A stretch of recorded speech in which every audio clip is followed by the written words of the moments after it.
So I have three themes for why we shouldn't have a parliamentary vote on this issue of Brexit, and they are the political, the social and the economic. For the political, the public have taken a decision. It was an implied contract the moment that Parliament passed the referendum bill that they would uphold the will of the people. And there's an underlying theory that when all parties invested in this democratic process, they too would adhere to the result of the democratic process. What a parliamentary vote does do is it offers 650 people the opportunity to scupper the will of over 17 million people. And I think that's very important.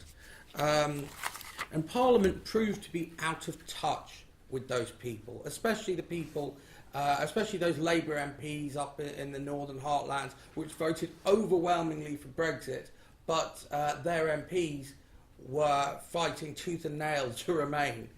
Those are the same people we now want to give a vote. Would they really be representing their constituents on this issue? I don't think so. And then you've got the Scottish nationalists. They have their own agenda, and they're basically a single-issue party. Do we really want the Scottish nationalists circumventing the popular will?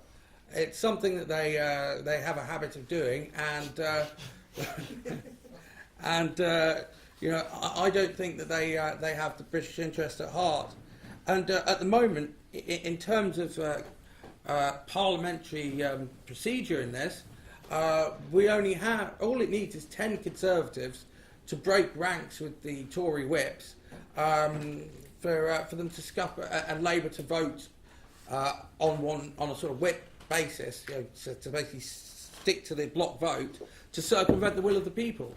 Theresa May only does have a majority of 12, which we have to remember, and then they can sort of put all sorts of conditions on Brexit and that sort of thing in order to weaken it and give us a diluted Brexit instead of what people voted for.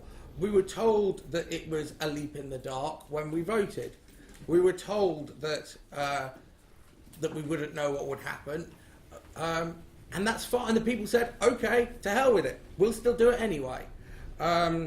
So the fact that Parliament now want to sort of jump in and dilute it, I think, is a bit ridiculous. And then there's the issue of the royal prerogative. In the UK Constitution, the power to conduct foreign policy has traditionally been grounded in the Crown as the ultimate source of legal authority. Do we want to have a system like America where their foreign policy is going to be torn up, can be torn up by their Senate or their Congress and sort of, then there's the economic argument. We already have a weak currency, and the market does not like uncertainty. Businesses already are spooked.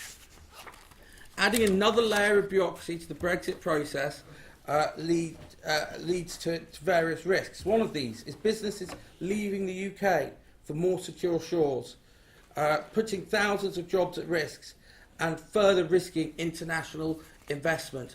Currently, businesses have decided to stay in the UK, but all I think is it needs just a little bit more pressure for the straw to break the camel's back. Then there's the social aspect. The first referendum caused mass social divisions. Do we want to go further in ripping the country apart, in allowing people on the Remain side to think that they've got a chance to still stay in the European Union, because that is what this is all about? Let's make no bones about that. And we risk a massive democratic backlash if Parliament tries to circumvent the will of the people. We did have a referendum.